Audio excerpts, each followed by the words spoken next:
മധ്യപ്രദേശിൽ നിന്നാണ് ഒരു പ്രധാനപ്പെട്ട വാർത്ത വരുന്നത്. മധ്യപ്രദേശിലെ ഇൻഡോറിലെ കർബല മൈതാനം വളരെ ഫേമസ് ആയ ഒരു മൈതാനമാണ്. ഈ മൈതാനം വഖഫ് ബോർഡിൻ്റെ കൈകളിലായിരുന്നു പതിറ്റാണ്ടുകളോളം. ഇവിടെ മുസ്ലിം സമുദായത്തിൻ്റെ ആഘോഷങ്ങൾ മാത്രമാണ് നടന്നത്. എന്നാൽ കഴിഞ്ഞ ദിവസം ജില്ലാ കോടതി ഉത്തരവിനെ തുടർന്ന് ഈ കർബല മൈതാനം മുനിസിപ്പൽ കോർപ്പറേഷന് കൈമാറാൻ കോടതി ഉത്തരവിട്ടു.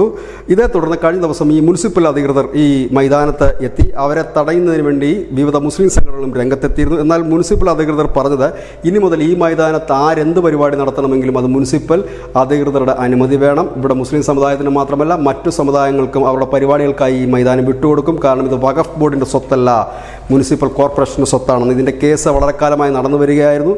ഈ ഭൂമി സംബന്ധിച്ച് ഒരു തെളിവുകളും ഹാജരാക്കുവാനായിട്ട് ഈ വഖഫ് ബോർഡിന് കഴിഞ്ഞിരുന്നില്ല. ഇതിനെ തുടർന്നാണ് കോടതി ഈ മൈതാനത്തിൻ്റെ ഈ കർബല മൈതാനത്തിൻ്റെ ഉടമസ്ഥാവകാശം മുനിസിപ്പൽ കോർപ്പറേഷന് നൽകിയിരിക്കുന്നത്. നമുക്കറിയാം ഈ രാജ്യത്ത് ഏറ്റവും വലിയ സ്വത്തുവകകൾ ഉള്ള ഒന്നാണ് വഖഫ് ബോർഡ്. അതിൽ പലതും രേഖകൾ പോലും ഇല്ലാതെ കൈവശപ്പെടുത്തിയിരിക്കുന്നതാണ്. ഈ ഭൂമി എൻ്റേതാണെന്ന് പറഞ്ഞാൽ മാത്രം തങ്ങളുടെ പേരിലേക്ക് മാറിക്കിട്ടുന്ന നിയമവ്യവസ്ഥ ഈ രാജ്യത്ത് നിലനിൽക്കുന്നിടത്തോളം കാലം ഇതുപോലെയുള്ള കയ്യേറ്റങ്ങൾ അനുസ്യൂതം തുടരും. പക്ഷേ ഇത്തരത്തിലുള്ള സർക്കാരുകൾ നിലവിൽ വന്നതോടുകൂടി പല കയ്യേറ്റങ്ങൾക്കും തടയിടുന്നു. News desk news India Malayalam.